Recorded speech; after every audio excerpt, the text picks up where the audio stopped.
one overloaded ship, one unlicensed oil tanker. A calm December night. In just a few minutes, a quiet holiday voyage turned into the deadliest peacetime maritime disaster in history.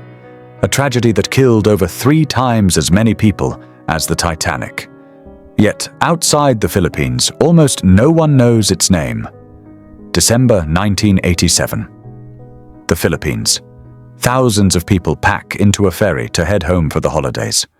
On board, there's laughter, music, and the warmth of reunions ahead. But beneath the festive atmosphere lies a chain of failures, neglected safety measures, ignored warnings, and corporate negligence. Late that night, the MV Doña Paz collided with a gasoline-filled tanker. What follows is not just a shipwreck, but a floating inferno. The world called Titanic unsinkable, but this disaster was deadlier. So why is it so little known? And how could a tragedy on this scale happen in modern times?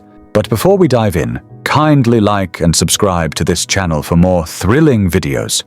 For decades, ferry travel had been the lifeline of the Philippine archipelago. Thousands of islands, bustling ports, and limited air travel meant that ships were the arteries of the nation.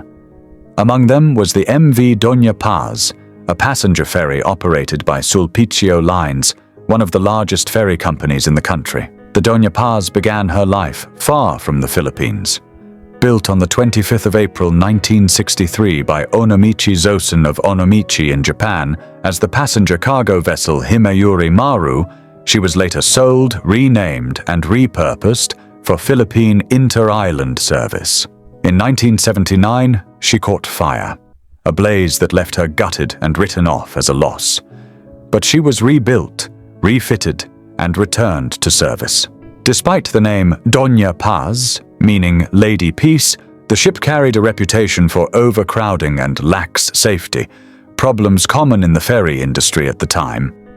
On December 20th, 1987, the ferry prepared for a routine voyage from Tacloban City, Leyte to Manila, with a stop in Catbalogan, Samar. It was just 5 days before Christmas, the busiest travel period of the year. People from all walks of life boarded. Students heading home from school, workers returning to families, parents carrying gifts, and children buzzing with excitement. The ferry's official capacity was around 1,518 passengers, including crew, but by the time Doña Paz left port, she carried more than double that number. Investigations later estimated that over 4,000 passengers were on board, many not even listed on the manifest. Tickets were often sold off the books to avoid taxes, and regulations were weakly enforced. Eyewitnesses recalled people sleeping in stairwells, lying across hallways, crammed into cabins meant for 2 or 3, and lying shoulder to shoulder on open decks. It was a festive chaos, a floating city heading toward Manila. Yet beneath the surface, the ship was not prepared for any emergency. Survivors later reported that life jackets were locked away. Fire extinguishers were few and poorly maintained. The ship's radio communication equipment reportedly didn't work, meaning that in the event of trouble, they would be isolated. But no one imagined anything could go wrong on such a clear December night. The ship left Catbalogan that evening and entered the Tablas Strait, heading northwest toward Manila. The night was calm.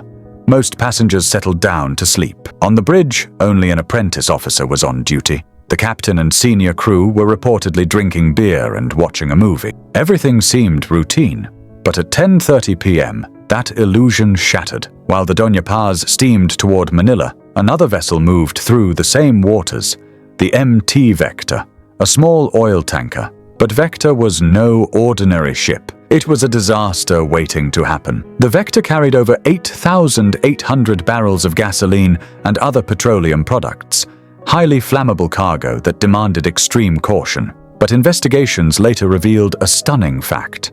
Vector was operating without a valid license, with no proper lookout, and under the command of an unqualified master. Its condition was described as poor, a floating time bomb making its way through busy shipping lanes at night. A survivor stated that the Doña Paz had no functioning radio to communicate with other ships, and navigational vigilance was lax.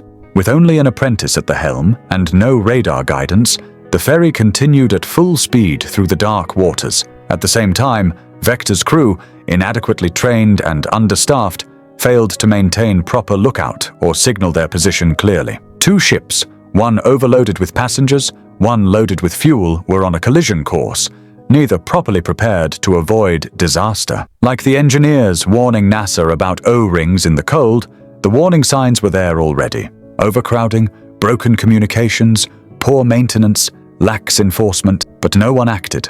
10:30 p.m., December 20th, near Dumali Point, in the Tablas Strait. The night sky was clear. The sea was slightly choppy. Suddenly, a violent impact shook the Doña Paz. Many passengers awoke in confusion as the ship lurched. On deck, crew members saw an oil tanker looming out of the darkness. Moments later, the Vector rammed into the ferry. The impact punctured the Vector's tanks. Within seconds, gasoline poured into the sea, forming a slick around both vessels. A spark, perhaps from metal scraping or the engine, was all it took. A fireball erupted, engulfing both ships in an instant. Survivors would later recall, the sea was on fire.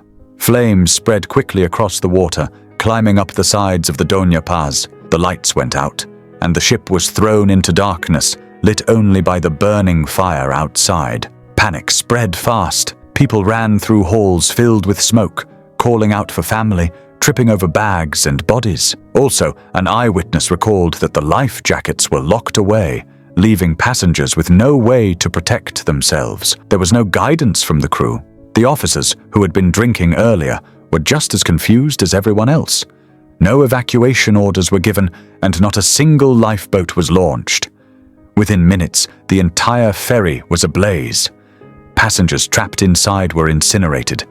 Others ran to the railings and leapt into the burning sea, some clutching children or bags, others jumping blindly into darkness. But the oil slick surrounding the ships was aflame, turning the ocean into a fiery trap. Those who survived the jump found themselves surrounded by burned bodies and debris. Many died from burns, smoke inhalation, or drowning in the chaos. Only those strong enough to swim far from the burning slick had any hope. The Doña Paz, consumed by flames, sank in less than 2 hours. The Vector followed soon after. Both disappeared into waters 1,800 feet deep, carrying with them thousands of souls. About an hour after the collision, a passing inter-island vessel, MV Don Claudio, came upon a hellish scene. Burning debris, floating wreckage, and a sea lit orange by fire. Its crew threw down nets and hauled survivors aboard, only 26 people in total. Of these, 24 were passengers from Doña Paz, and 2 were crew members of Vector. No known crew from Doña Paz survived. One young survivor, Valeriana Duma, 14 years old, was later identified in 2012 via a television feature. She had not been counted among early survivor tallies. At dawn, the full magnitude of the tragedy began to surface. At ports up and down the islands, families gathered, desperate for word of missing loved ones.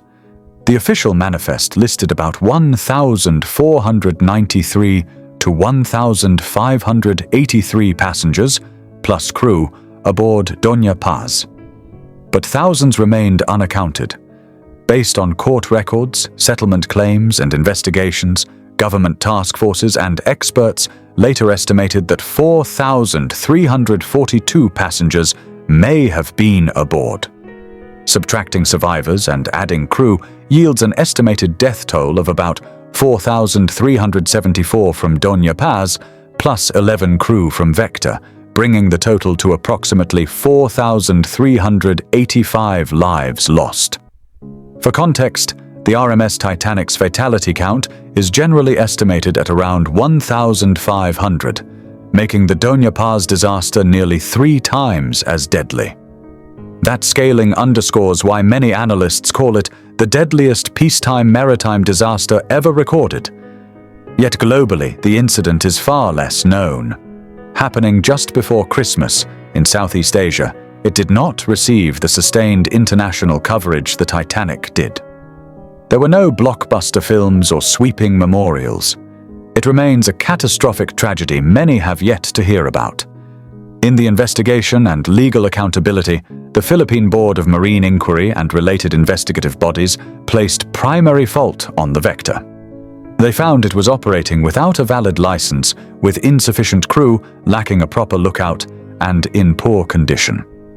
However, Sulpicio Lines, the operator of Doña Paz, came under intense public scrutiny and faced multiple lawsuits.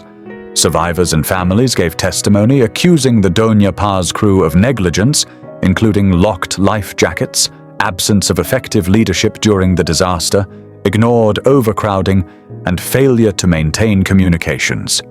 Legal battles stretched for years. In a notable case in 1999 and in subsequent appeals, the Philippine Supreme Court and other courts held Vector Shipping Corporation and its owners responsible to reimburse and indemnify Sulpicio Lines for damages stemming from the collision. In Caltex versus Sulpicio Lines, GR number 131166, Caltex Philippines, which had chartered the Vector's cargo, was absolved of liability by the Supreme Court after appeals, meaning Caltex was cleared of third-party fault. Even though Sulpicio Lines was not held primarily liable for the collision in many key rulings, it remained legally and socially accountable in the public eye. The company initially offered 20,000 pesos, about $500, per victim in compensation, a gesture widely considered insufficient by grieving families. Beyond individual liability, the disaster forced scrutiny on systemic flaws in the maritime industry, including inaccurate passenger manifests with many unlisted travelers, inadequate safety enforcement, locked or inaccessible life jackets, poor radio communications, and delayed rescue response. In short, this was no mere accident. It exposed a deeply broken system. A collision that should have claimed hundreds claimed thousands, and the ripple effects of blame, litigation, and reform lasted for decades. The sinking of MV Doña Paz stands as a stark and tragic reminder of what can happen when negligence, greed, and poor safety converge on the high seas. It was a human catastrophe born of systemic failure, from the ferry's extreme overcrowding and lack of safety measures to the tanker's illegal operations and the sluggish rescue response. Over 4,000 lives were lost in a single night, with families wiped out and futures stolen in a disaster deadlier than the Titanic, yet far less remembered. The Doña Paz tragedy should stand alongside Titanic, Challenger, and other defining disasters of the modern era. Though some reforms followed, ferry accidents in the Philippines persisted in the years that came after, reminders that the hard lessons of that night were not fully learned. As we reflect on this harrowing story, we honor the memory of those who perished and reaffirm the urgent need to ensure such a calamity never happens again. The Doña Paz disaster may not carry the same global recognition as Titanic, but it deserves to be remembered for the immense human tragedy it truly was. If you had never heard of the Doña Paz before today, you're not alone. Share this story because tragedies of this scale deserve to be remembered. And if you want more deep dives into history's forgotten disasters, hit like and subscribe so we can keep their memories alive.